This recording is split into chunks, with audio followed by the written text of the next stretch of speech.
اپنی missile technology سے دنیا کو حیران کرنے والا ایران ایک بار پھر دنیا کو پریشان کر رہا ہے۔ وجہ کیا ہے؟ عامر رضا میرے ساتھ موجود ہیں، ان سے بات کرتے ہیں۔ عامر بھائی، ایران اس وقت اپنی میزائل ٹیکنالوجی کے حساب سے دنیا میں بڑا نام رکھتا ہے۔ اس وقت اس نے ایک ایسا میزائل کا تجربہ کیا جس سے دنیا کو پریشان کر کے رکھ دیا ہے۔ ہمارے ناظرین کو اس میزائل کے بارے میں بتائیے گا۔ دیکھیں، پہلے بھی دنیا کے پاس اس کا کوئی جواز نہیں تھا، کہ ان کو پتہ نہیں تھا کہ اس کے پاس الفتح نام کا ایک ایسا میزائل ہے جو اسرائیل تک مار کرے گا۔ اور اس کے بعد میں نے جب آپ سے ابھی کچھ دیر پہلے ہم ایک ویلاگ کر رہے تھے تو میں نے کہا تھا کہ خبر دینے جا رہا ہوں، مجھے ذرا اس کی تصدیق کر لینے دیجئے، اور تصدیق ہو گئی۔ تصدیق کسی عام آدمی نے کی نہیں، کی ہے ایرانی پارلیمنٹ کے ایک رکن ہیں، محسن ان کا نام ہے، اور انہوں نے ٹی وی پر بیٹھ کر یہ بات کہی ہے کہ ایران نے ICBM بنا لی، یعنی انٹر کانٹیننٹل بیلسٹک میزائل جو ہے بنا لیا ہے، جس کی رینج 10,000 کلومیٹر ہے، یعنی ایران سے امریکہ تک کا مار کرنے والا میزائل بنا لیا ہے۔ یہ نہ صرف دعویٰ ہے بلکہ اس کے ساتھ کچھ تصاویر بھی موجود ہیں، جس میں امام خمینی سیٹلائٹ سینٹر سے اس میزائل کو اڑتا ہوا دیکھا جا سکتا ہے۔ امریکن ایک ادارہ ہے جی، AP نام ہے اس کا، اس نے اس پر بڑا زبردست تجزیہ بھی دیا ہے۔ اس نے کہا ہے کہ بالکل جو میزائل ہے اس کو چلتا ہوا دیکھا جا سکتا ہے، تصویریں دی جا سکتی ہیں، لیکن یہ کیا SLV تو نہیں ہے۔ اب SLV کیا ہے؟ SLV سیٹلائٹ لانچ وہیکلز ہے، جو کہ سیٹلائٹ لانچ کرنے کے لیے استعمال کی جاتی ہے۔ اس کو ICBM میں کنورٹ کرنے کے لیے اس نے کہا کہ ایران کے پاس یہ ٹیکنالوجی کہاں سے آئی، کیونکہ اس سے پہلے کوئی ایسا تجربہ نہیں ہے۔ لیکن اس بات کو وہ تسلیم کر رہے ہیں کہ میزائل ٹیسٹ ہوا ہے، جس کا دعویٰ جو ہے محسن زنگانیہ جو کہ ایران کی پارلیمنٹ کے رکن ہیں، انہوں نے ٹی وی پر بیٹھ کے جس کا دعویٰ کیا ہے۔ میں بہت عرصے سے یہ بات کہہ رہا ہوں کہ ایران کی میزائل ٹیکنالوجی کا راز کیا ہے، کہ ان کے پاس یہ میزائل کیسے آئے جو کہ آئرن ڈوم کو چیرتے ہوئے تل ابیب میں جا گرے اور پھر نیتن یاہو کی رہائش گاہ تک گئے۔ تو یہ کوئی ٹیکنالوجی ایسی ایران کے پاس ضرور تھی۔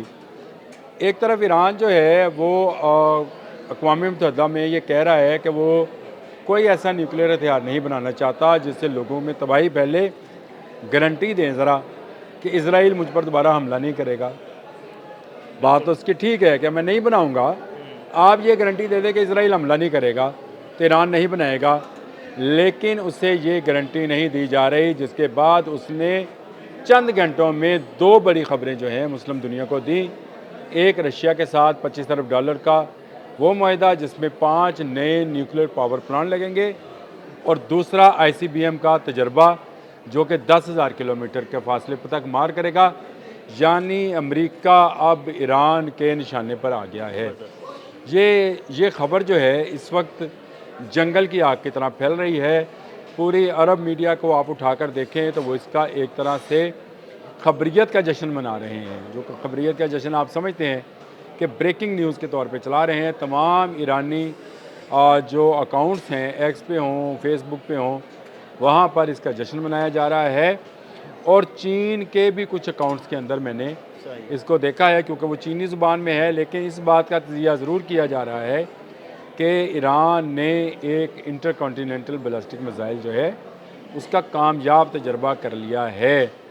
ایران پر امریکہ نے اپنے B-2 جہاز کے ساتھ جو بمبارمنٹ کی تھی، اس کے 2 جواب آپ اس نے دے دیے ہیں، اور میں آپ کو یاد دلا دوں کہ گزشتہ دنوں وہاں کے جو سپریم کمانڈر ہیں امام خمینائی، ان کا ایک بیان بہت زیادہ نشر ہوا تھا، اور جس میں انہوں نے واضح الفاظ میں کہا تھا کہ ایران کا ایک قدم پیچھے ہٹانے کا مطلب یہ ہوگا کہ میں پوری ایرانی قوم کو ہمیشہ کے لیے غلامی کی دلدل میں پھینک دوں، ہم ایسا ہرگز نہیں کریں گے۔ یہ بڑا بیان تھا، اور انہوں نے کہا تھا نہ میں کسی دباؤ میں آؤں گا، نہ ہم کسی دباؤ میں کبھی آئے ہیں، نہ کبھی آئیں گے۔ ایران کبھی کسی ملک کا غلام نہیں رہا ہے۔ ایران ایک وقت تھا جب یہ دنیا میں ایک سپر پاور ہوا کرتا تھا۔ ایران آج بھی ایک طرح کی سپر پاور ہے، اور اس نے یہ ثابت کیا ہے کہ اس نے ICBM ان تمام تر پابندیوں کے باوجود، دیکھیں اس کو دنیا کا کوئی ملک کسی قسم کا کوئی دفاعی ساز و سامان اور اس سے ریلیٹڈ چیزیں نہیں بھیج سکتا ہے۔ اس کے باوجود وہ اپنی ٹیکنالوجی بنا گیا. کیسے بنائی کیسے نہیں بنائی یہ ایک لمبی کہانی ہے, اور کس کس نے اس میں مدد کی. میں نام لیتا ہوں تو پھر وہ مجھ پہ الزام لگ جاتا ہے کہ جی آپ اس طرح کے نام نہ لیا کریں, پابندی لگتی ہے. لیکن کس کس نے ان کے جو ہے ان کی مدد کی, اور کس طرح سے وہ اس ٹیکنالوجی کے حامل ہوئے کہ آج وہ امریکہ کو آنکھیں دکھا سکتے ہیں. یعنی ایک ایسا انٹر کانٹیننٹل بیلسٹک میزائل جو سیٹلائٹ وہیکل لانچ SLV سے سیٹلائٹ لانچ وہیکلز پہ کے ذریعے جو لانچ کیا جائے گا. امام خمینی میں نے آپ کو بتا دیا لانچنگ سٹیشن کون سا تھا, یہ تہران سے کچھ فاصلے پر واقع ہے, اور اس کی تصاویر بھی میں آپ کو فراہم کرتا ہوں, وہ آپ ساتھ لگا دیں. تو اس کا مطلب یہ ہوا کہ ایران اب ایک انٹر کانٹیننٹل بیلسٹک میزائل رکھنے والا ملک ہے. اس سے پہلے یہ ٹیکنالوجی رشیا کے پاس تھی, اس سے پہلے یہ ٹیکنالوجی چین کے پاس تھی, امریکہ کے پاس تھی, اور شمالی کوریا کے پاس تھی. یہ ممالک شمالی کوریا کے پاس بھی یہ ٹیکنالوجی ہے, لیکن اب ایران کو بھی اس میں شامل کر لیں. مسلم دنیا کے لیے دفاعی نقطہ نگاہ سے بات کر رہا ہوں, اٹیکنگ نقطہ نگاہ سے بات نہیں کر رہا ہوں کہ ہماری مسلم دنیا کے پاس اگر اس طرح کی ٹیکنالوجیز کا آنا ضرور دشمن دنیا کو مسلم دنیا سے دور رکھے گا. مسلمان ملکوں کے جو دشمن ہیں وہ اس سے دور رہیں گے تو خطے میں امن رہے گا. ایک طرف پاکستان اور سعودی عرب کا معاہدہ ہو رہا ہے, اور پھر چین جو ہے وہ پاکستان, ایران اور ترکی کے ذریعے کاروبار اپنا تجارت کرنا چاہتا ہے, افغانستان کو بھی اس میں شامل کر لیں. اور ایک جانب ایران جو ہے اب ICBM جیسی جدید ٹیکنالوجی کے حامل میزائل کو لانچ کر رہا ہے. تو اس کا مطلب یہ ہے کہ مسلم دنیا آنے والے وقت میں مضبوط دیکھ رہا ہوں. جو ہمارا جو یہودی لفظ استعمال کرتے ہیں ڈائسپورا, وہ تو ان کے لیے ہے, لیکن میں یہ سمجھتا ہوں کہ ہمارا جو زوال ہے وہ اپنی آخری حدوں کو چھو کر, یعنی اپنی نیچے والی حد کو چھو کر اب دوبارہ سے اوپر آنا شروع ہو گیا. آپ نے دیکھا کہ پچھلے 1-1.5 سال میں کس طرح سے پاکستان ابھر کر سامنے آیا ہے, کس طرح سے سعودی عرب اور پاکستان کا معاہدہ ہوا ہے, ترکی کی ٹیکنالوجیز کیا کیا آئی ہیں. ترکی کا ایک جہاز شاید ہم لے بھی لیں, چلیں یہ خبر الگ ہے, اس کو الگ سے ہی ڈسکس کریں گے. لیکن اب ایران کی طرف سے ICBM یعنی انٹر کانٹیننٹل بیلسٹک میزائل کا تجربہ اور اس کی تصدیق ہونا یہ بہت بڑی خبر تھی.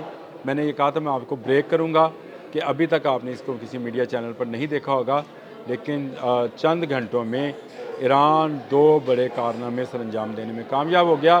ایک, اس نے رشیا کے ساتھ دوبارہ 5 نیوکلیر پاور پلانٹ لگانے کا معاہدہ کر لیا, اور ایک اس نے ICBM کا تجربہ کر لیا.